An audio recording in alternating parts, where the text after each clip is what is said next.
Film की शुरुआत में हमें एक लूसी नाम की लड़की नजर आती है जो अपने दोस्त के साथ खड़ी होती है। उसका दोस्त उसे एक ब्रीफकेस दिखाता है और कहता है कि यह होटल के अंदर एक आदमी को देना है। इसके बदले में हमें $1000 मिलेंगे, लेकिन लूसी इससे इनकार कर देती है। लूसी कहती है कि मैं इतनी कम रकम में ये काम नहीं कर सकती। उसके मना करने पर वह लड़का जबरदस्ती ब्रीफकेस को लूसी के हाथ में थमा देता है और उसका हाथ हथकड़ी से बांध देता है। उसी हथकड़ी से वो ब्रीफकेस भी बंधा होता है। वह उसे मजबूर करता है कि अब तुम्हें अंदर जाकर ही यह काम करना होगा। मजबूरी में लूसी को उसकी बात माननी पड़ती है और वह होटल के अंदर चली जाती है। वह रिसेप्शन पर जाकर मिस्टर जेंग मिलने को कहती है, लेकिन मिस्टर जेंग उसका नाम पूछता है। तभी लूसी कहती है, मुझे मेरे दोस्त ने मिस्टर जेंग को ये देने को कहा है। तभी कुछ गैंगस्टर के लोग दरवाजे के पीछे से आते हैं और तभी लूसी के दोस्त को गोली मार देते हैं। वे लोग लूसी को पकड़ लेते हैं और उसे होटल के एक कमरे में ऊपर खींच कर ले जाते हैं। वहाँ मिस्टर जेंग आता है जिसके हाथ खून से सने हुए होते हैं। वह चुपचाप आता है, हाथ धोता है और लूसी की ओर देखकर सवाल करता है। वह पूछता है, इस सूटकेस में क्या है बताओ। लूसी उसे देखकर घबरा जाती है और कपकपा कर रोने लगती है। वह कहती है, मुझे नहीं पता इसमें क्या है, मेरे दोस्त ने बस ये देने को कहा था। वह बार बार यही दोहराती है कि उसे कोई जानकारी नहीं है। अब मिस्टर जेंग उसे एक कोड लिख कर देता है। लूसी वो कोड डालती है और सूटकेस खोलने की कोशिश करती है। वह पूछती है, इसमें क्या रखा है, क्या ये बम है? मिस्टर जेंग जवाब देता है, हो सकता है, मुझे तुम्हारे दोस्त पर कोई भरोसा नहीं है। वे कहता है कि तुम्हारा दोस्त कुछ भी कर सकता है। लूसी डर से झिझकने लगती है और इसे खोलने से इनकार करती है। जब मिस्टर जेंग के लोग उस पर बंदूक तानते हैं तो वह घबरा जाती है। वह डर कर कहती है, रुको रुको, मैं इसे खोलती हूँ। जब वह कोड डालकर सूटकेस खोलती है तो उसमें 4 नीले रंग के पैकेट होते हैं। ये पैकेट किसी खास ड्रग्स से भरे थे। मिस्टर जेंग के आदमी उस ड्रग्स की जांच के लिए एक आदमी को लाते हैं। जैसे ही वह उस चीज की खुशबू महसूस करता है, उसकी हरकतें अजीब हो जाती हैं और वह जोर जोर से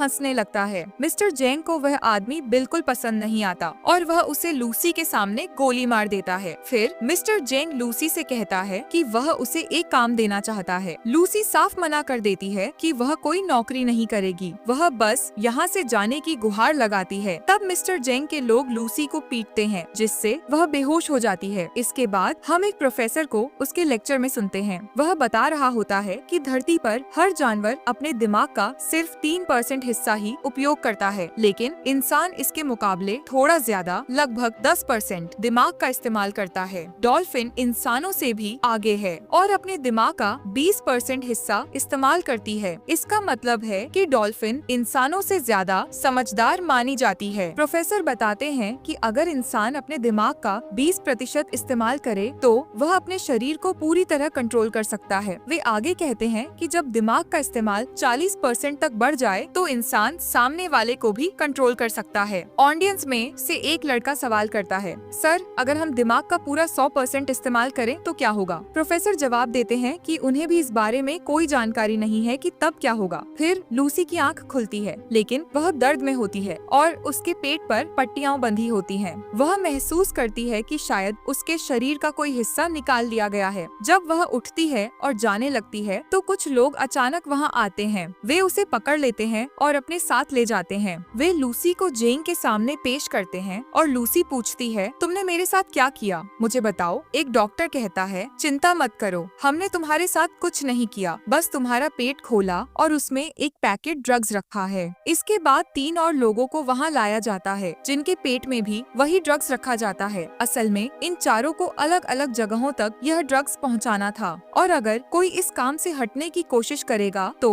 उसके परिवार को मार दिया जाएगा। जेंग के लोग उनके चेहरे पर कपड़ा बांधकर उन्हें कहीं ले जाते हैं। फिर लूसी खुद को एक बंद कमरे में पाती है। वहाँ एक आदमी मौजूद था। वह आदमी लूसी के साथ गलत व्यवहार करने की कोशिश करता है। जब लूसी मना करती है तो वह उस पर हमला कर देता है। वह उसे नीचे गिरा देता है और पेट पर लात मारता है। इससे पेट में रखा पैकेट फट जाता है और ड्रग्स उसके खून में मिल जाता है। अब क्योंकि वह ड्रग्स खून में पूरी तरह पहुंच गया है, लूसी का शरीर अजीब प्रतिक्रिया देने लगता है। वह दर्द से कराहती है और धीरे धीरे हवा में तैरने लगती है। होश आने पर लूसी सामान्य दिखती है, लेकिन पहले जैसी नहीं रहती। जब वह आदमी फिर से उसके पास आता है तो लूसी उसे जोर से मारती है और उसकी बेल्ट उतारकर बेल्ट से टेबल को अपनी ओर खींचती है और बंदूक उठाकर अपने आप को आजाद करती है। लूसी उस जगह से निकल आती है। बाहर पहुंचकर वह वहाँ वहाँ मौजूद लोगों पर हमला कर देती है। लड़ाई के दौरान उसे भी गोली लगती है, लेकिन वह आसानी से उसे निकाल देती है। ऐसा लगता है जैसे उसे कोई दर्द महसूस ही नहीं हुआ। फिर वह अपनी बंदूक से और लोगों को मार गिराती है। इसके बाद वह टैक्सी लेकर अस्पताल पहुंचती है। अस्पताल में कुछ डॉक्टर एक मरीज का ऑपरेशन कर रहे होते हैं। लूसी स्क्रीन पर मरीज के दिमाग को देखती है। फिर वह अचानक उसे गोली मार देती है। डॉक्टर को बताती है कि ये आदमी मरने वाला था, लेकिन उसे ये कैसे पता चला? शायद यह उस ड्रग्स का असर था जिससे उसका दिमाग अब 20% तक एक्टिव हो चुका था। वह डॉक्टर पर बंदूक तानती है और कहती है, मेरे पेट में एक पैकेट है, जल्दी उसे निकालो। डॉक्टर बंदूक देखकर डर जाता है। उसके पास लूसी की बात मानने के अलावा कोई विकल्प नहीं बचता। इसके बाद लूसी अपनी माँ को कॉल करती है। वह बताती है कि अब वह सब कुछ महसूस कर सकती है, हवा, जमीन की आवाजें, अपने अंदर की आवाजें, यहाँ तक कि उसे अपने बचपन की यादें भी याद हैं, जब वो 6 महीने की थी। वह अपनी माँ से बात करते करते रोने लगती है। उसकी भावनाएं उमड़ने लगती हैं। यह पल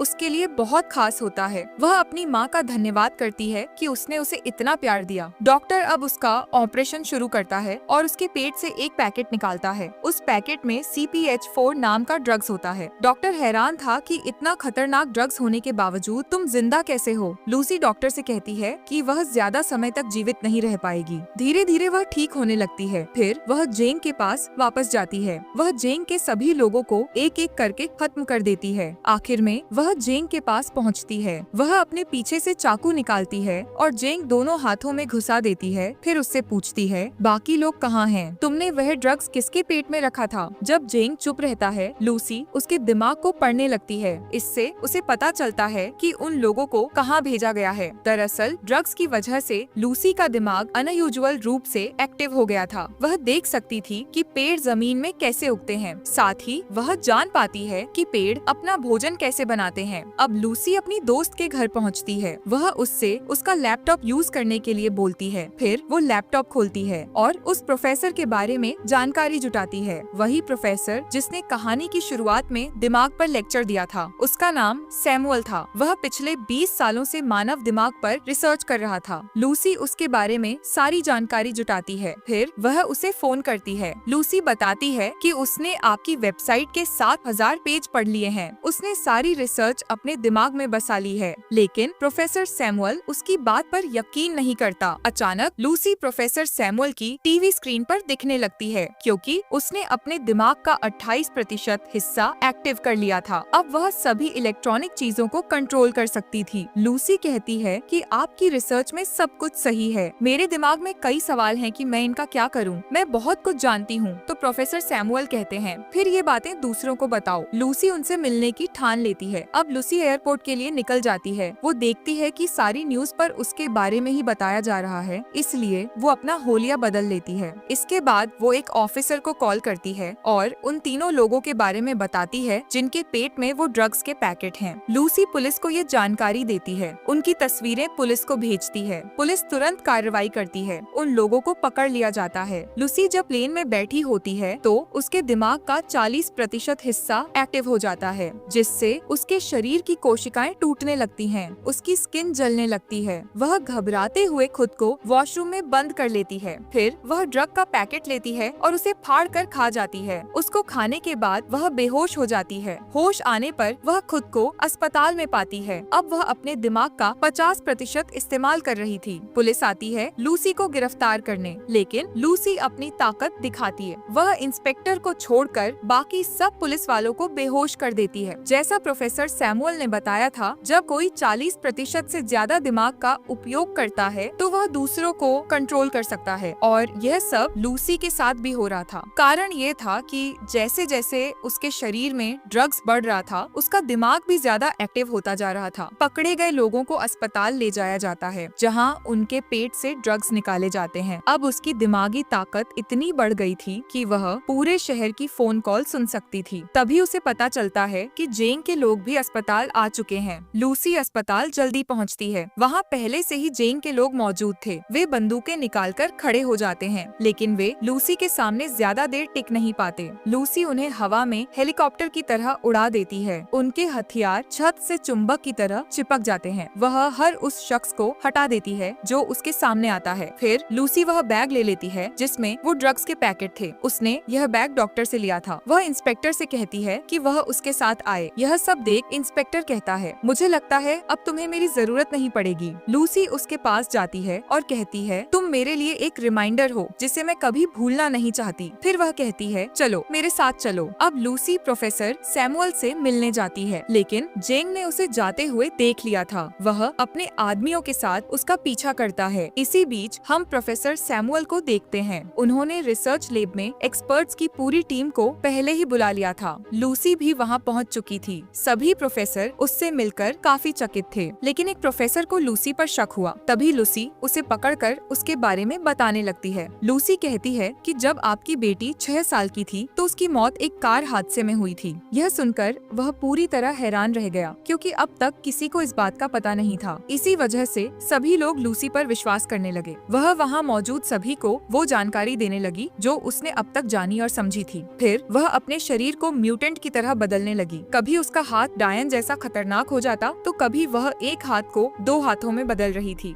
यह सब देखकर वहाँ मौजूद सभी लोग दंग रह गए। लूसी कहती है कि हमें हमेशा सिखाया गया है कि 1 और 1 मिलकर 2 होते हैं। असल में कोई संख्या नहीं होती। ये तो इंसानों ने समझाने के लिए बनाई है ताकि चीजों को समझना आसान हो सके। प्रोफेसर सैमुअल पूछते हैं, अगर दुनिया गणित पर नहीं चलती तो क्या होती? लूसी समझाती है, एक कार है जो बहुत तेज दौड़ रही है। चलाते चलाते वह इतनी तेज हो गई कि दिख ही नहीं रही, पर वह अभी भी चल रही है। असल में केवल समय ही महत्वपूर्ण है। समय के बिना हमारा कोई अस्तित्व नहीं है। तभी जेंग और उसके साथी वहाँ पहुँच जाते हैं। उन्होंने इमारत को चारों ओर से घेर लिया था। इंस्पेक्टर लूसी से कहता है, हम उन्हें ज्यादा देर तक नहीं रोक पाएंगे। लूसी अब अपने शरीर में CPH4 नाम का ड्रग्स डालती है जो उसने अस्पताल से चुराया था। वह प्रोफेसर से कहती है, मैं एक कंप्यूटर बनाऊंगी जिसमें अपनी सारी जानकारी रखूंगी। फिर आप इसे पेन ड्राइव में सेव कर सकते हैं जो आने वाले समय में इंसानों के लिए उपयोगी होगी। प्रोफेसर जानता था कि इतनी ज्यादा मात्रा में ड्रग्स लेने के बाद लूसी बच नहीं पाएगी। फिर भी वह खुद को बलिदान करने के लिए तैयार थी। उसने अपने दिमाग का 70% हिस्सा इस्तेमाल किया। फिर उसने कमरे में मौजूद सभी धातुओं और ऊर्जा का उपयोग करके एक बड़ा कंप्यूटर बना लिया जिसमें वह अपनी सारी जानकारी स्टोर करना चाहती थी। लूसी ने अपने दिमाग का इतना अधिक इस्तेमाल किया कि वह समय के एक अलग भाग में पहुंच गई, जिसका मतलब था कि वह टाइम ट्रेवल कर सकती थी। फिर वह हजारों साल पीछे चली गई और धरती पर डायनासोर के युग में आ पहुंची। जब वह समय से थोड़ा और पीछे चली जाती है तो वह उस दौर में पहुंचती है जब इंसान का कोई अस्तित्व नहीं था। वहाँ केवल कुछ जीव थे जो जानवरों के रूप में थे। जब वह अपने दिमाग का 99% इस्तेमाल करती है तो वह उस वक्त आकाश में पहुंच जाती है जब यह धरती का हिस्सा अभी बना ही था। अब जेंग भी वहाँ पहुँच चुका था, लेकिन लूसी ने उसे खुद को मारने से पहले अपने दिमाग का 100% हिस्सा उपयोग किया और गायब हो गई। उसी समय इंस्पेक्टर आता है और वो जेंग को मौत के घाट उतार देता है। फिर लूसी प्रोफेसर के पास जाती है और उसे एक पेन ड्राइव देती है। इसके बाद वो कंप्यूटर डिस्ट्रॉय हो जाता है। जिस पेन ड्राइव को लूसी ने प्रोफेसर सैमुअल को दिया था उसमें उसका पूरा ज्ञान, उसकी पूरी मेमोरी, उसके दिमाग का हर एक डेटा स्टोर था। वो अब किसी इंसान की तरह नहीं रही थी। वो अब हर जगह मौजूद थी। इंस्पेक्टर इधर उधर देखता है और धीरे से पूछता है, तुम कहाँ हो लूसी? तभी उसे अपने मोबाइल पर एक मैसेज दिखाई देता है, मैं हर जगह हूँ। और इसी के साथ यह रोमांचक और थ्रिल से भरी कहानी यहीं पर समाप्त हो जाती है।